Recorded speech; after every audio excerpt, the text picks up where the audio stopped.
수능 체제도 부담이 없습니다. 2합4. 높아요. 내일의 주인공은 바로 너의 주.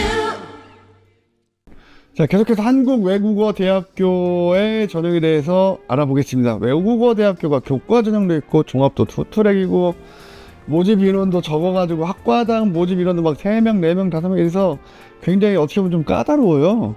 네, 정말 어렵죠. 예. 네, 자, 외국어대학교의 전형 종류부터 일단 개괄적으로 소개 부탁드리겠습니다. 일단 교과 전형인 학교장 추천 전형이 있고요. 369. 네, 369명 선발하죠. 그다음에 종합 전형은 투트랙으로 합니다. 여기서부터 이제 한국 외대부터 종합 전형 이름이 이렇게 나와요. 면접형, 서류형. 네. 예. 그래서 그 밑에 대학들도 뭐 면접형, 서류형 이렇게 이제 만들어진 학교들이 되게 많은데 한 500명씩 이렇게 선발을 하고요. 그다음에 소프트웨어 인재 전형을 아직까지 유지하고 있는 대학이기도 합니다. 34명 선발하고요. 네. 그다음에 논술로 468명 이렇게 선발합니다. 은근히 많이 뽑아죠. 논술 계속 생각하지만 네. 은근히 많이 뽑습니다. 자, 교과 전형의 지원 자격부터 시작해서 그다음 수능 최저 좀 알아보도록 하겠습니다. 네. 교과 전형인 지역 균형 전형은 재수생까지 지원이 가능하고요. 재수생까지. 네. 그리고 추천 인원은 이제 캠별로 10명씩입니다. 그러니까 서울 캠, 그다음 영인 캠, 네. 글로벌 캠, 빌캠에서 10명, 1명. 네. 20명이죠. 예. 그리고 교과 100%. 교과 100. 이건 좀 괜찮아요. 수능 체제도 부담이 없습니다. 2합4. 높아요. 서울은 2합4. 네. 네. 그다음에 글로벌 캡은 한개 3등급. 한계영 3등급. 네. 입문장이 다 똑같나요? 네. 한개 근데 3등급. 또 글로벌 캠퍼스에 저기 있지 않습니까? 그 약수령 논술. 네, 공대 아이들 약수령 논술이 있으니까 그쪽도 한번 많이 챙겨보시면 전 좋을 것 같아요. 네. 그리고 이제 한국 외대 교과 전형의 가장 특이한 점은 등급도 평가하고 네. 만약에 등급이 3등급인데 원점수가 91점이다. 그러면 1등급으로 쳐주는. 그렇죠. 이게 없어졌다가 다시 부활했는데, 네. 그러니까 그 외국 학생들 같은 경우에 이제 점수 자체가 높은데 등급이 안 나오는 케이스나 지역이 이제 좀 치열한데 90점 초반인데 등급이 좀 잘 안 잡혔을 경우에 점수, 원점수를 기준으로 90점 이상이면 1등급으로 이렇게 네. 쳐주는 그런 전형이 있습니다. 그러니까 등급하고 원점수를 보고 등급이 더 높은 쪽으로 상위값을 적용해 주는 거죠. 그렇죠. 그러니까 어느 과목은 등급, 어느 과목은 원점수 이게 아니라 네. 좀 더 환산했을 때 딱 떴는데 이게 더 높아?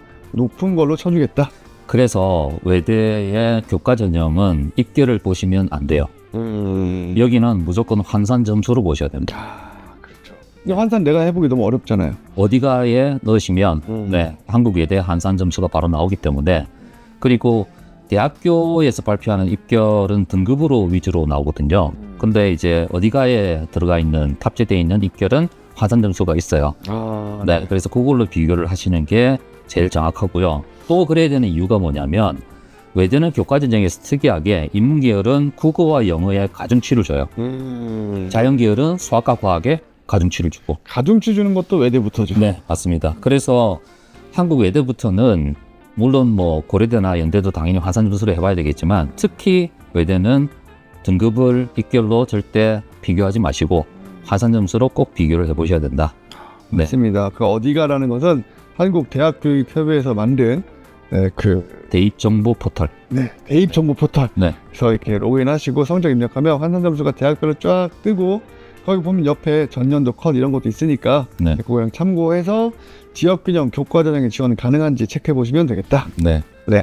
그다음에 학생부 종합 전형은 이제 앞에서 말씀드렸듯이 면접형과 서류형이 있는데 지원 자격은 둘 다 없고요. 면접형이니까 당연히 면접이 있겠죠. 그렇죠. 근데 외대는 면접이 무려 50%. 면접의 영향력이 크죠. 엄청나게 큽니다. 한국 외대 같은 경우는. 네. 그리고 서류형은 그냥 서류 100 이렇게 선발을 하죠.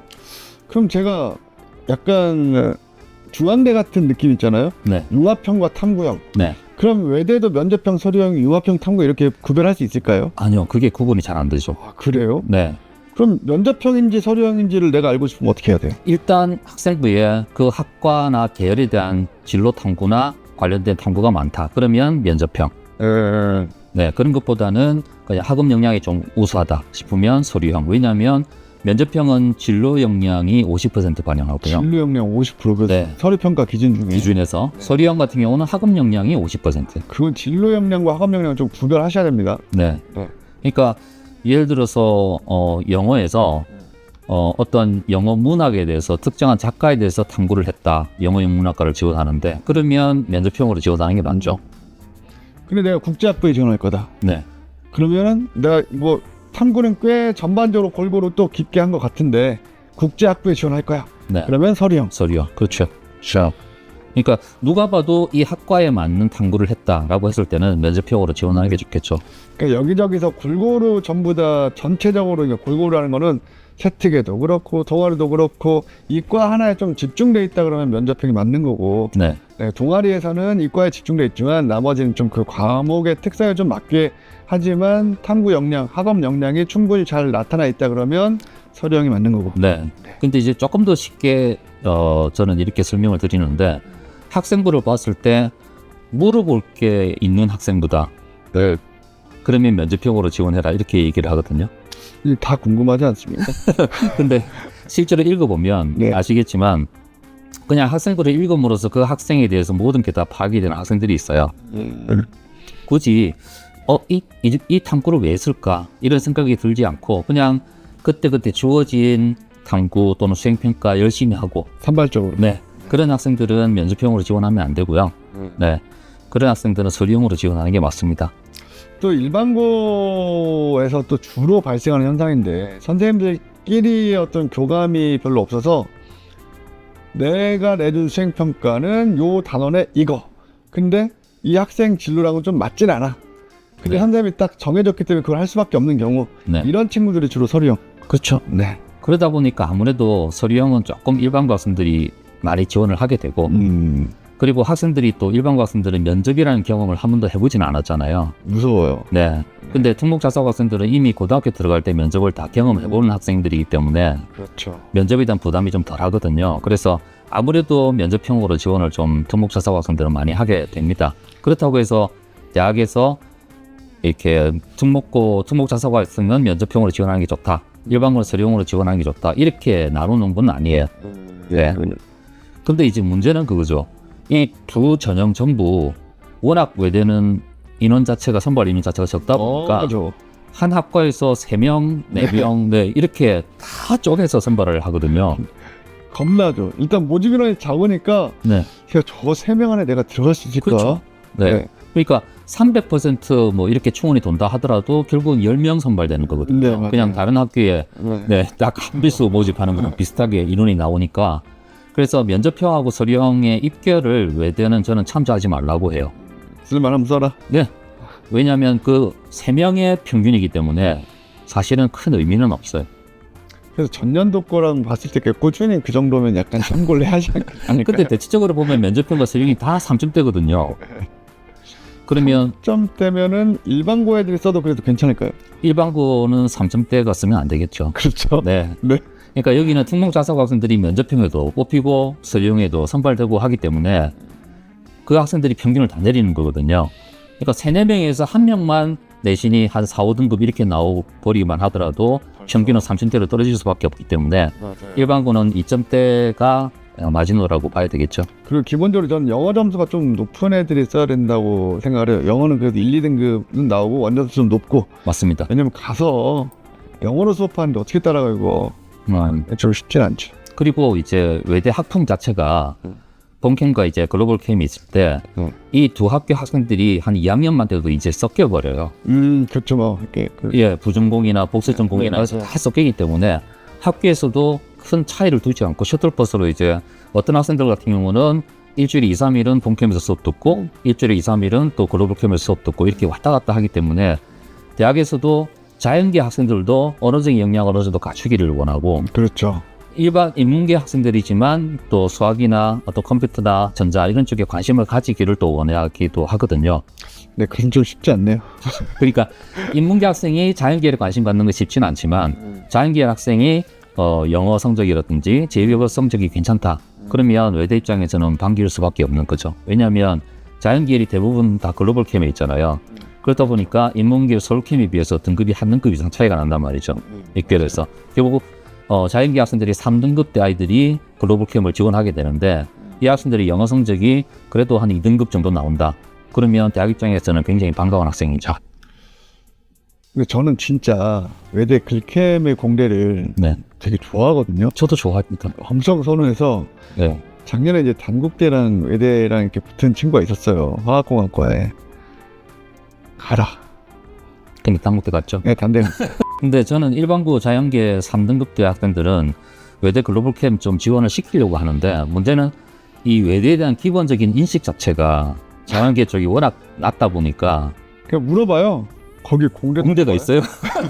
전부 다. 네, 정말 물어봅니다. 좋아했던데. 네, 그게 좀 안타깝죠. 근데 이제 그 외대 입학사정관도 자연계열을 좀 글로벌 캠을 키우고 싶어서 이제 많이 하는 시적 얘기 중에 하나가 그 얘기를 많이 하죠. 외대 글로벌 캠의 전자공학과를 다니면서 서울 본캠의 폴란더를 복수전공이나 부전공을 했을 때 LG전자의 취업이 정말 잘 된다. 그쵸. 네, 폴란드 공장, 현지 공장도 가야 되고 있으니까. 네, 그러니까. 근데 LG 쪽에 있는 회사 LG 뭐 화학 이런 친구들이 뭐 대만, 그냥 베트남 이런 데 공장이 좀 크게 지어놨거든요. 그래서 공부를 하면서 화학 쪽 공부를 하고 뭐 베트남어나 뭐 중국어나 그렇죠. 해서 그쪽으로 가는 것도 굉장히 저는 좋다고 생각이 되는데 네. 학생들이 좀 기피를 많이 하더라고요. 특히 자연계 학생들이요. 네. 그러니까 인문계 학생들은 외대는 정말 좋은 대학이고 가고 싶은 대학인데 자연계 학생들은 아까 말씀하신 것처럼 단대 정도만 돼도 단국대를 오히려 선택하는. 외대가 한창 또 우리 반기문 총장님 때문에 총재 사무국장? 네, 같은 사무국장? 사무총장. 네, 사무총장? 때문에 한참 떴었고, 그리고 학교 가보면 건물도 괜찮아요. 예쁘고 아기자기한 게 또 그 경희대, 시립대, 외대, 고대 뭐 대충 다 붙어있지 않습니까? 네, 그렇죠. 그 친구들끼리 이렇게 뭐 미팅도 많이 하고 교류도 많으니까 저는 괜찮다고 생각합니다. 네. 그리고 특히 이제 외대 서울캠 같은 경우는 경희대 학생 식당을 이용할 수 있다는 게 좀. 네. 네. 자고로 호텔 경영학과가 있는 학교의 학교 식당은 무조건 맛있습니다. 네, 싸고 맛있어요. 네, 경희대, 세종대. 정말 저도 종종 갔었습니다. 외대 자체가 괜찮다. 네. 학생도 괜찮고 외국어로 이렇게 거의 뭐 100% 수업을 하는 학교 흔하지 않잖아요. 네. 아무리 뭐 인공지능의 시대가 온다고 해도 전 외국어를 스스로 말하고 듣고 평가할 수 있다는 것은 굉장히 큰 무기라고 생각합니다. 아직 아니다. 근데 이제 학부모님들이 조금 편견을 가지고 있는 게 뭐냐면 외국어 대학이다. 그러니까 아무래도 외국 학생들을 많이 뽑지 않을까. 외국 학생이요? 외고 학생들. 외고. 네. 많이 뽑긴 하잖아요. 많이 뽑긴 하죠. 근데 이제 문제는 그게 실제로 외대가 외고 학생들을 많이 뽑고 싶어서 뽑는 건 아니라고 봐요. 왜냐하면 일단 일반고 학생들이 외대 자체를 잘 안 써요. 이게 사실 외대의 딜레마인데 그러다 보니까 외대를 쓰는 학생들은 생기부가 약해요. 근데 특목고 학생들은 외대를 또 좋아하거든요. 그러니까 내신 좋은 일반고 학생들을 뽑고 싶은데 그런 학생들은 지원을 꺼리고 내신 좋은 일반고 학생은 일단 경희대. 그래서 어쩔 수 없이 특목고 학생들을 많이 뽑을 수밖에 없는데 뽑아놓으면 특목고 학생들 많이 뽑는다고 또 난리를 치고. 네, 이게 외대 입학사정관의 딜레마라고 하더라고요. 힘들겠네요. 그리고 이제 네. 4년 전인가에 한번 교육부 감사가 왔었어요. 외대에 나와서 어떻게 했냐면 왜 외고 학생들을 많이 뽑는 건 괜찮은데 상경 계열에 이렇게 외고 학생들을 많이 선발하냐 지적받았어요. 그래요? 네. 그래서 그 뒤로 상경 계열에서 외고 학생들 선발이 좀 많이 줄었어요. 예. 네. 근데 이건 정부의 역할이라고 볼 수도 있고 대학의 자율권 침해일 수 있을 것 같고 좀 애매합니다. 일단 자율권 침해인 건 맞는데 네. 일단 그래서 외대에서는 그런 거를 조금 몸살이 한다. 예, 3, 4년 전에 그런 게 있었어요. 그래서 그때 그러고 나서 실제로 상경계 외고 비율이 많이 줄었거든요. 네. 그럼 뭐 일반고 학생들에게 약간 또 기회가 될 수도 있겠네요. 그렇죠. 상경계. 네, 맞습니다. 외대 하면 또 LD, LT를 말하지 않을 수 없지 않습니까? 네. LD, LT는 뭐 엄청나게 또 뭐랄까 LD만 나와도 왠지 외교관이 벌써 된 것 같고. 네, 실제로는 그렇지는 않죠. 된것 같고. 네. LTE 나오면 정말 국제무역에 정말 크게 이바지하고 있을 것 같고. 국제기구에서 실제로 일해보고 싶은 학생들 되게 많잖아요. 네네. 그런 학생들은 정말 LD나 LT 쪽으로 가면 그럴 기회가 많이 생깁니다. 그러니까 학교에서도 좀 전략적으로 많이 밀고 있는 것 같고. 그렇죠. 저는 외대는 약간 환상을 가져도 괜찮은 학교 중 하나다 이렇게 생각 좀. 맞습니다. 네. 네. 일단 일반고 기준으로 봤을 때 2점대 초반, 네, 네. 네, 그 초반. 정도로 보면 될 것 같고 특목고는 4점대까지도 지원이 해볼 만합니다. 근데 또 외고 중에서도 약간 정말 학생부가 굉장히 빈약한 외고가 또 있잖아요. 그렇죠. 저번에 누가 물어보는 거예요. 야, 외고 1점대면 전부 다 서울대가 누가 거기 가냐고 해서 그 학교에 서울대가 나오는 게 3년에 한 명 나오는데. 자, 외대에 대해서 계속해서 말씀해 주세요. 네. 그리고 이제 문과 생기부는 기존 활동을 그러니까 횡단 종단이 외대에서는 중요한 게 아니에요. 그러니까 활동을 많이 네. 여러 개 탐구를 해보는 게 탐구 개수가 많은 게 저번에 연대할 때 탐구 개수에 대해서 한번 말씀을 드린 것 같은데 네네네. 네. 외대도 탐구 개수가 좀 중요한 학교이긴 합니다. 왜냐하면 이 학과 자체가 고등학교에서 해볼 수 없는 학과들이 많잖아요. 아, 그렇죠, 그렇죠. 네. 그래서 뭐 크로아티아어 좋아하는 말레이시아어 이런 네, 거. 이런 걸 고등학교 때 어떻게 해요? 그러니까 그냥 그런 경우는 특히 그 제3세계 언어 같은 경우는 영어, 그다음에 제2외국어 이런 쪽으로 탐구를 그냥 거기에 맞춰서 하면 되거든요. 맞아요. 네. 뭐 사회탐구 이쪽도 좀 많이 다양하게 그 지역의 문화라든가 뭐 이런 역사라든가 이런 걸 많이 공부한 친구들이 좀 많이 뽑히는 것 같기도 해요. 맞습니다. 네.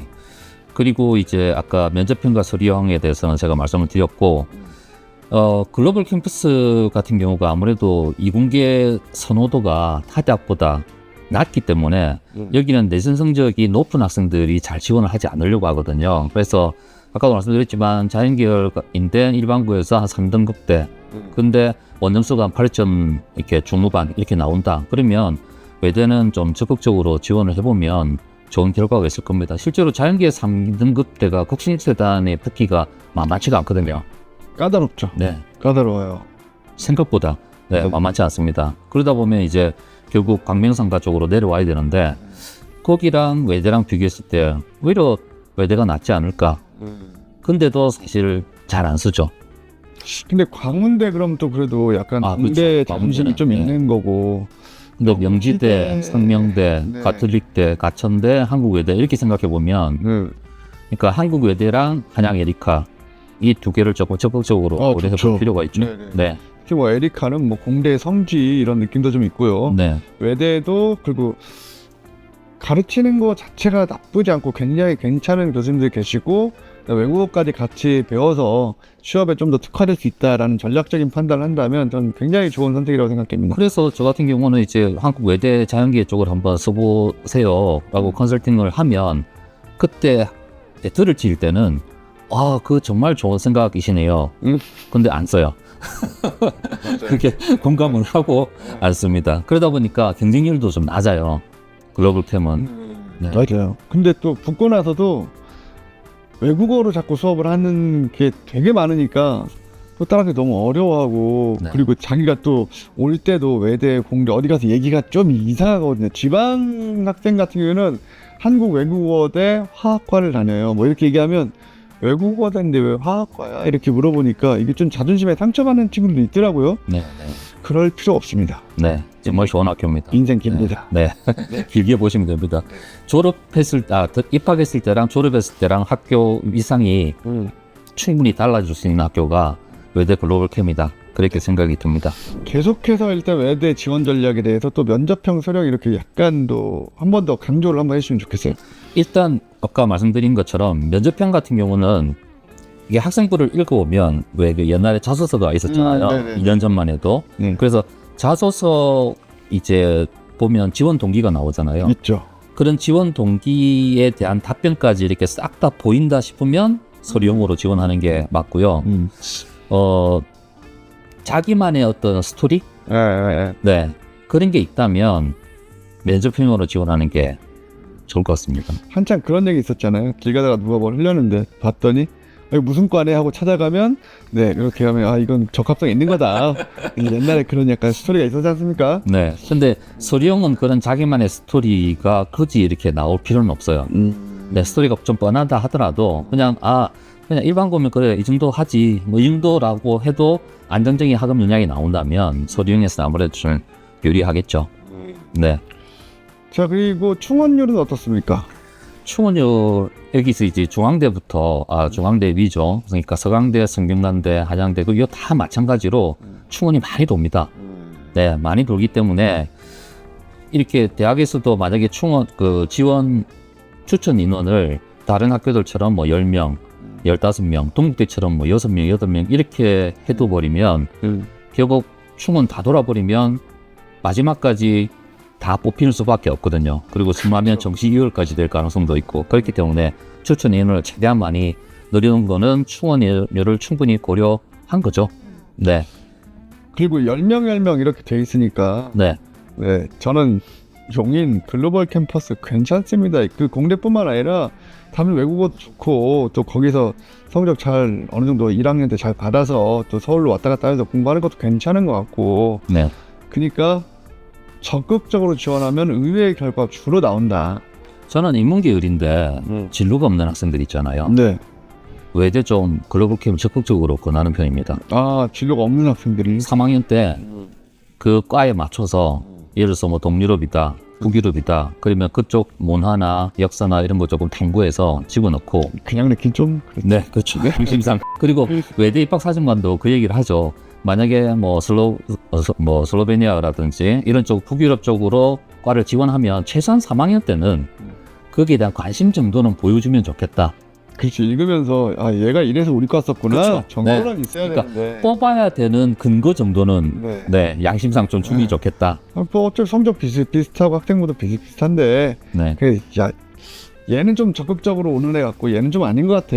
그럼 팔이 좀 안으로 굽지 않겠습니까? 맞습니다. 네, 그래서 3학년 때 국어를 조금 준비해서 예를 들어서 내신이 한 2점대 후반에서 3점대다 그러면 글로벌 캠에 그런 제3세계 언어 쪽으로 지원을 시키고 만약에 3에서 4 정도 된다 그러면 단국대 천안 캠으로 지원을 시키고 4에서 5 정도 된다 그러면 부산 외대로 지원을 시키고 이렇게 하거든요.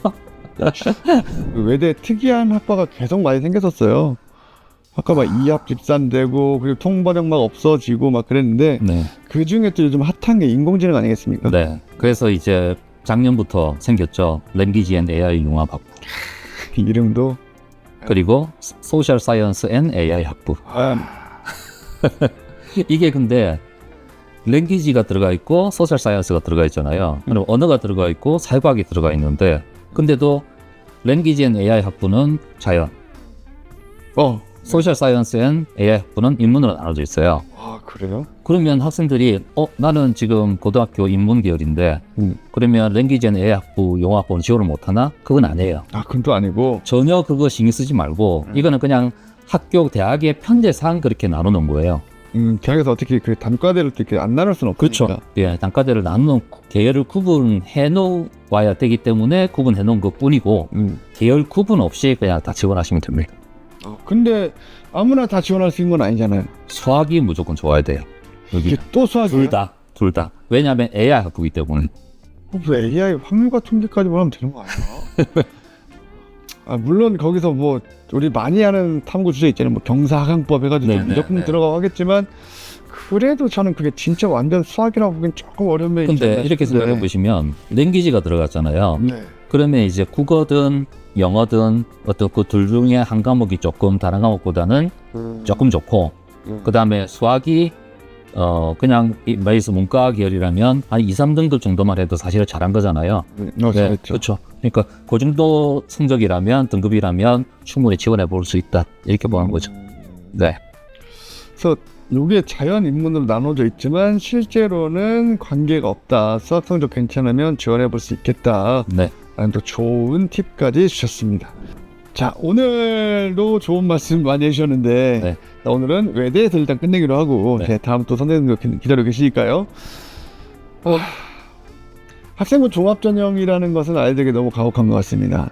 저는 예전에는 그 생각을 좀 덜 했었는데 왜냐면 그때는요 학종 퍼센트가 80%막 그랬잖아요. 선택의 여지가 없었죠. 네, 그러니까 어차피 할 거 즐겁게 하고 그리고 야 이렇게나 많이 뽑으니까 전국 애들 대부분 하니까 너도 즐겁게 하면서 이런 생각 저런 생각하고 탐구도 하고 책도 읽고 얼마나 좋아 이랬는데 지금은 그 비율이 거의 죄송합니다 거의 반반 막 이렇게 되고 네. 또는 교과 전형과 그 다음에 종합 전형인데 종합도 사실은 일반고 애들 쓸 수 있는 것과 이렇게 나눠보면 반반반 막 이런 것 같아요 저는. 네. 그러다 보니 이거를 해라고도 말하기도 또 미안하고 수행은 수행대로 많고 이게 이제는 좀 잔인하다. 너무 쪼개놨다 정부가. 네 거기다가 수능까지 있다는 게 예전엔 진짜 그 생각 별로 안 했어요. 저 같이 옛날 녹화할 때도 보면 아 요 대학 가려면 수능 그 정도 해야죠라고 당연히 얘기했는데 이게 너무 쪼개놓기 때문에 여기 하나만 대비하려고 그러면 또 이게 또 하여튼 인원이 너무 적어서 이게 너무 안타까운 현상이라고 보여집니다. 사실은 이 얘기를 길게 드릴 건 아니었고 네. 학생부 종합전형을 준비한 학생들의 어떤 마음가짐에 대해서 조언 한마디로 오늘 마치도록 하겠습니다. 저는 학생부 종합전형을 준비하는 학생들을 스스로가 내가 종합에 맞는 학생인지 아닌지를 조금 판단해 봤으면 좋을 것 같다는 생각이 들어요. 그래서 저는 두 가지로 그거를 이제 변별할 수 있는 기준을 주는데요. 하나는 내가 나의 진로와 관련된 어떤 기사나 그런 단어가 보이면 그 기사를 다 읽어보느냐. 예를 들어서 나는 건축 쪽에 좀 관심이 있다. 근데 뭐 네이버 포털이라든지 이런 데서 보다가 건축이라는 얘기가 나왔을 때 거기에 내가 이게 뭐지 하면서 기사를 꼼꼼하게 다 읽어보거나 정독. 네, 그 정도 되는 게 첫 번째. 그 다음에 두 번째는 고등학교에서 이렇게 주어지는, 제가 이제 이 표현을 썼잖아요. 주어지는 수행평가. 수행평가는 주어지는 거거든요. 학생이 능동적으로 하는 게 아니라. 그렇죠. 그 수동적인 주어지는 것도 힘들다. 네. 라고 하면 사실은 종합으로 맞는 학생은 아닌 것 같아요. 근데 오히려 문제풀이 공부보다 수행이 더 재밌고 자기의 관심 있어 하는 어떤 키워드나 이런 단어들이 나왔을 때 거기에 딱 고쳐서 읽는 그런 능력을 보여준다, 영향을 보여준다. 그러면 저는 종합으로 좀 과감하게 올인해도 좋은 결과가 나올 것 같다. 그런 생각이 듭니다. 이게 또 그래서 교과 전형에 맞는 애들한테 좀 잔인한 제도가 돼요. 교과 전형을 준비해야 되는데 학교에서 수행을 계속 요구를 해. 그래서 이걸 또 안 하면 성적이 안 나와.